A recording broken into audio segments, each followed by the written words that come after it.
betapa bodohnya saya.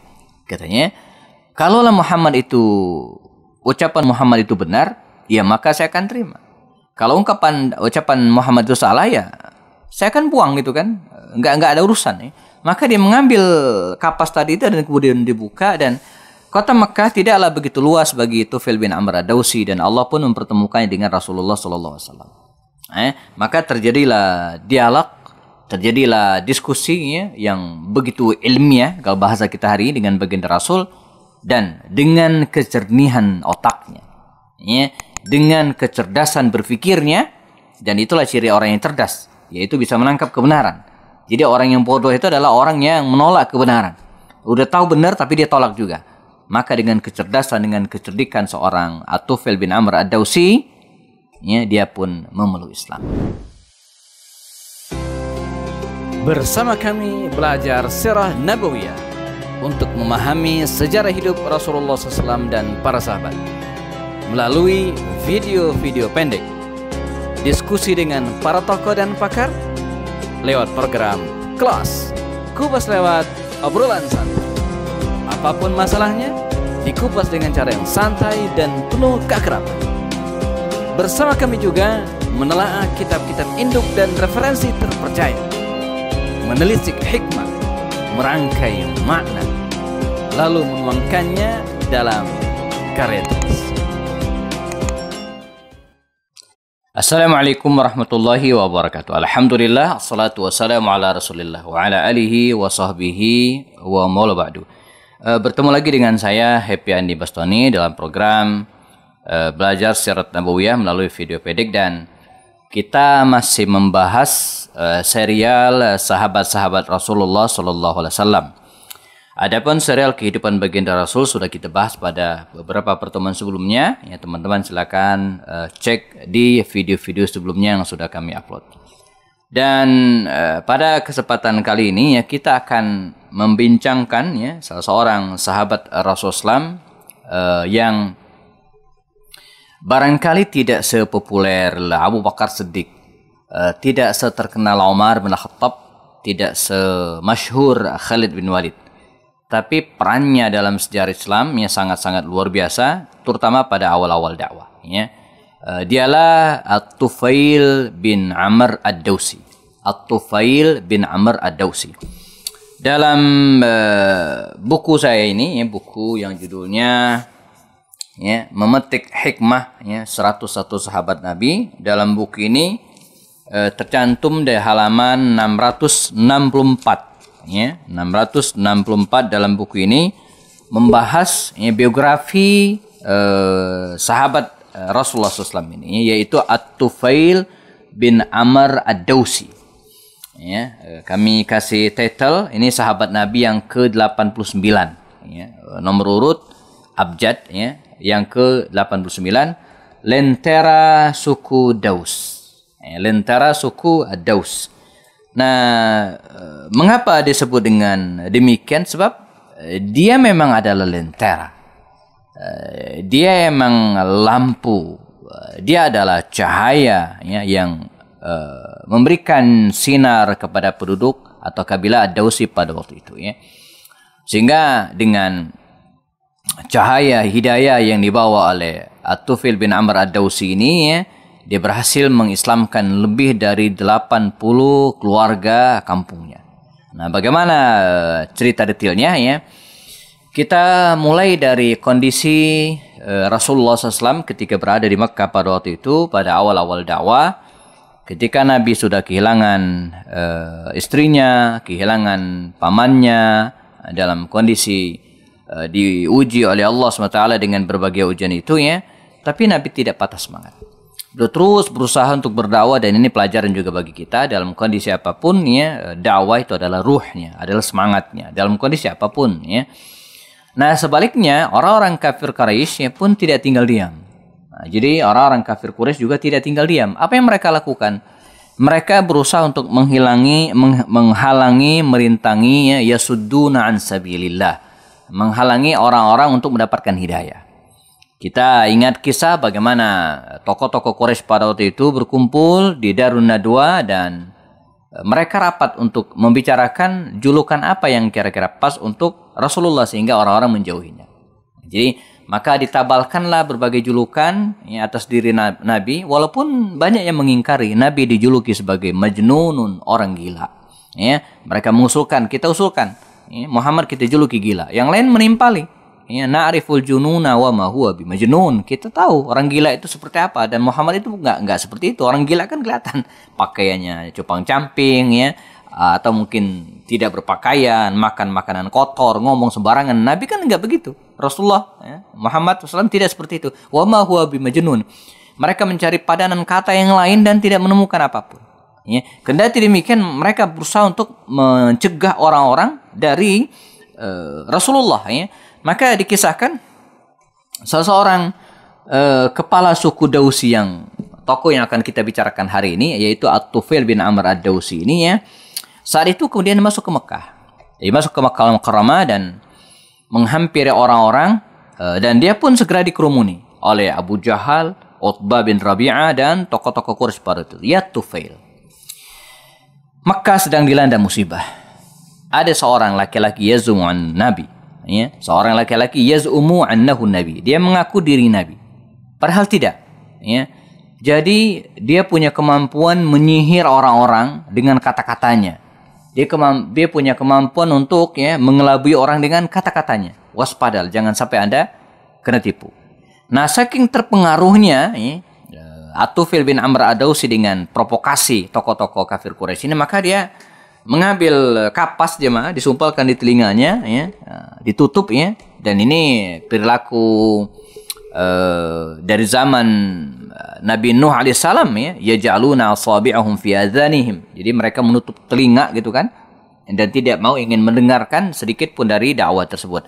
Dan begitulah musuh-musuh atau orang-orang yang tidak diberikan hidayah oleh Allah SWT menghalangi dakwah mereka sendiri ya. Jadi mereka menutup. Kalau zaman sekarang mungkin mereka tidak menutup telinga, tapi menutup mata ya, tidak mau mempelajari. Makanya kalau siapapun yang membenci Islam ya, silakan Anda jangan lihat zahir dan kemudian yang berada di media massa. Pelajari Islam, pelajari ya, pelajari syariat Islam, maka insyaallah ya, Allah akan memberikan hidayah. Nah, jadi Tufail bin Amr Ad-Dausi akhirnya jamaah beliau berjalan masuk ke kota Makkah dengan telinga yang masih disumpel kapas tadi itu katanya. Saking khawatirnya dia mendengar apa-apa tentang Rasulullah. Tapi lama-lama dia mikir, dalam hati mengatakan, betapa bodohnya saya. Katanya, kalaulah ucapan Muhammad itu benar, ya maka saya akan terima. Kalau ucapan Muhammad itu salah, ya saya akan buang gitu kan, nggak ada urusan ya. Maka dia mengambil kapas tadi itu dan kemudian dibuka, dan kota Mekah tidaklah begitu luas bagi Tufail bin Amr Ad-Dausi, dan Allah pun mempertemukannya dengan Rasulullah SAW. Maka terjadilah dialog, terjadilah diskusi ya, yang begitu ilmiah kalau bahasa kita hari ini dengan baginda Rasul, dan dengan kejernihan otaknya. Ya. Dengan kecerdasan berpikirnya, dan itulah ciri orang yang cerdas, yaitu bisa menangkap kebenaran. Jadi orang yang bodoh itu adalah orang yang menolak kebenaran. Udah tahu benar tapi dia tolak juga. Maka dengan kecerdasan, dengan kecerdikan seorang At-Tufail bin Amr Ad-Dausi, ya, dia pun memeluk Islam. Dan ini pelajaran juga luar biasa bagi kita, bahwa hidayah itu hendaklah jangan untuk kita sendiri. Ya, kita juga harus tularkan hidayah ini kepada orang lain. Maka kembalilah dia ke kampung halamannya ya, dan mengajak orang-orang untuk memeluk agama Rasulullah SAW, agama Allah SWT ya. Nah, dikisahkan pada awal-awal dia kesulitan ya berdakwah, lalu kemudian meminta kepada baginda Rasul. Ada kisah ya, dia sempat diberikan semacam ya karamah, bukti lah begitu kira-kira ya, berupa cahaya di antara kedua matanya. Dan ini mengganggu dia gitu kan, maka dia terakhir minta kepada Rasul agar cahaya itu dipindahkan ke ujung cemetinya. Jadi ujung cemetinya ada cahaya. Nah, dia pun ya minta kepada baginda Rasul untuk yang kesekian kalinya, ya Rasulullah, ya, bantu saya dengan doa, doakan kaum saya. Nah, ini juga luar biasa ya, bahwa segala usaha kita ya, segala tindak tanduk kita tidak mungkin ya, terjadi kecuali atas izin Allah Subhanahu wa taala. Nah, apa kemudian yang terjadi setelah pulang ke kaumnya, ya, sementara kaumnya belum bisa menerima, lalu kemudian kembali ke Rasulullah SAW minta bukti, ya, kemudian masih mengalami kendala juga, akhirnya dia minta agar Rasulullah mendoakan kaumnya. Nah, apa yang akan terjadi? Kita akan bahas pada sesi berikutnya setelah yang berikut ini, insya Allah. Tetap bersama kami dan jangan kemana-mana.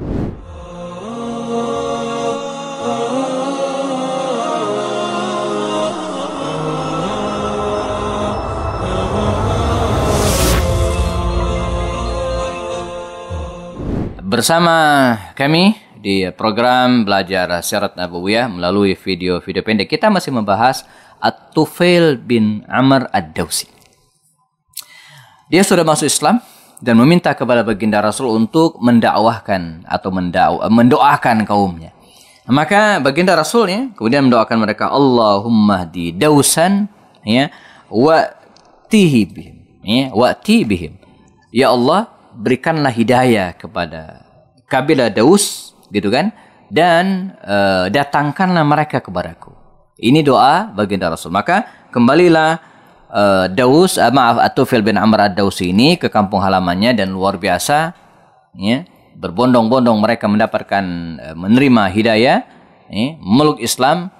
Di antara sosok yang tidak mungkin dilupakan sejarah yang berhasil didakwai oleh Tufail bin Amr Ad-Dawsi ini adalah, ya, Abu Hurairah radhiyallahu anhu. Ini seorang sahabat yang paling banyak meriwayatkan hadis. Makanya kalau kita bicara tentang keutamaan, di antara keutamaan Tufail bin Amr Ad-Dawsi ini adalah dia, ya, mengislamkan atau mengajak Abu Hurairah untuk memeluk Islam. Karena itu sebegitu besar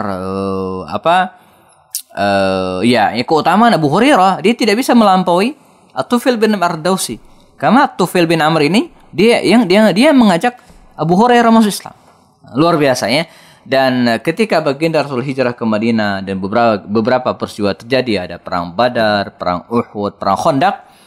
Nah, setelah perang Khandaq, ya, dan kondisi kondisi Madinah sudah dianggap relatif aman, gitu kan, maka Tufail bin Amr Ad-Dawsi ini membawa lebih dari 80 keluarga dari kabilah Bani Dawsi untuk pergi ke Madinah Al-Munawwarah dan bergabung dengan kaum muslimin. Ya, bergabung dengan kaum muslimin dan memperkuat barisan kaum muslimin. Maka sejak saat itu, ya, Tufail bin Amr Ad-Dawsi dan kabilahnya, ya, menyertai Rasulullah SAW sampai semua peristiwa, termasuk diantaranya Fathu Makkah, ya. Bahkan setelah terjadinya Fathu Makkah itu, Rasulullah SAW memberikan tugas kepada Tufail bin Amr Ad-Dawsi ini, ya, untuk menghancurkan berhala-berhala di daerah Daus. Ya, ada berhala di daerah Dzil Kaffain namanya, di daerah Bani Dawsi dihancurkan. Dan apa kemudian efeknya? Setelah berhala-berhala di perkampungan Bani Dawsi itu dihancurkan, ya, maka seluruh, ya, kabilah Bani Dawsi, kalau tadi cuma 80 keluarga, memeluk Islam setelah Fathu Makkah. Nah, waktu pun berlalu, ya, dan hari-hari bersama baginda Rasulullah SAW sampai akhir hayatnya, Tufail bin Amr Ad-Dawsi tidak pernah membelot. Dia selalu menghadiri peristiwa-peristiwa besar bersama Rasulullah SAW. Sampai kemudian qadarullah, tiba masanya baginda Rasul meninggalkan mereka, dan Tufail bin Amr Ad-Dawsi, ya, tidak berhenti, karena sebagaimana pemahaman kita semua dan pemahaman para sahabat semua bahwa Rasulullah boleh meninggal dunia, ya, karena memang likulli nafsin, ya, setiap jiwa ada ajalnya, tidak mungkin hidup selamanya. Kullu nafsin dha'iqatul maut, setiap nafs yang bernyawa pasti akan meninggal dunia, termasuk Rasulullah SAW, ya.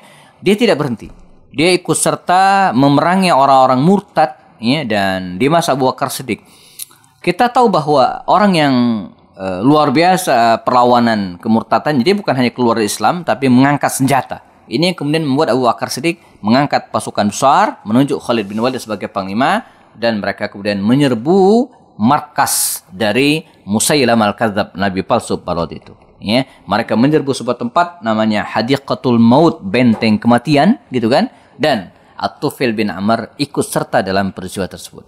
Dan ada kisah menarik sebelum dia berangkat menuju ke Yamamah, tempat yang mereka ingin tuju untuk menumpas nabi palsu ini, ya. Dikisahkan dalam perjalanan At-Tufail bin Amr ini bermimpi. Apa mimpinya? Dia bermimpi kepalanya itu dibotakin, dicukur. Dan seekor burung keluar dari mulutnya, dan seorang perempuan memasukkannya kembali ke dalam perutnya. Nah, ini hal ini disampaikan kepada anaknya, ya, yaitu Amr. Dia punya anak namanya Amr. Jadi Amr bin Tufail bin Amr bin Ad-Dawsi. Ya. At-Tufail bin Amr Ad-Dawsi ini dikatakan oleh anaknya jangan ikut, karena itu isyarat dari Allah Subhanahu Wa Taala. Tapi dia tetap ikut. Dan apa yang kemudian terjadi? Isyarat dari Allah tadi itu mengisyaratkan bahwa kepalanya dicukur, itu artinya dia akan terpenggal. Keluar burung dari mulutnya, itu artinya nyawanya akan keluar, dan dia dimasukkan ke perut ibunya, itu artinya dia akan dimakamkan. Dan qadar Allah dalam peristiwa memerangi Nabi palsu tersebut di masa pemerintah Abu Bakar Siddiq, At-Tufail bin Amr Ad-Dawsi meninggal dunia. Dia termasuk salah satu di antara syuhada yang meninggal dalam perang Yamamah, yang membuat khawatir kaum muslimin karena banyaknya korban yang meninggal pada waktu itu. Nah, adapun anaknya Amr bin Tufail bin Amr Ad-Dawsi ini tetap hidup sampai kemudian nanti meninggal dalam pemerintahan, ya, Umar bin Khattab radhiyallahu anhu. Dan ada kisah tersendiri tentang anaknya ini, ya. Suatu saat ketika bersama ayahnya dulu, dia kehilangan tangannya. Ya, ketika ayah meninggal di perang Yamamah, anaknya Tufail ini yang namanya Amr ini kehilangan tangannya. Di masa pemerintahan Umar, Amr bin Tufail ini, anaknya ini ingin diajak oleh Umar untuk makan, tapi dia tidak mau. Ya, merasa bahwa mungkin dia malu. Maka kata Umar bin Khattab, ya, mengatakan kepada Amr bin Tufail, anak dari Tufail bin Amr ini, saya tidak akan makan, ya, menyentuh makan ini sebelum Amr makan. Begitu Umar menghormati putra dari At-Tufail bin Amr Ad-Dawsi ini. Nah, simpulan terakhir bahwa At-Tufail bin Amr adalah seorang sahabat yang mungkin tidak sepopuler sahabat-sahabat terkemuka lainnya, tapi perannya tidaklah kecil, ya, bagi dakwah, terutama pada masa-masa awal dakwah Rasulullah. Semoga kita bisa meneladani sosok mulia ini, dan barakallahu fikum jami'an. Kita ketemu lagi pada seri berikutnya bersama saya, Happy Andi Bastoni. Assalamualaikum warahmatullahi wabarakatuh.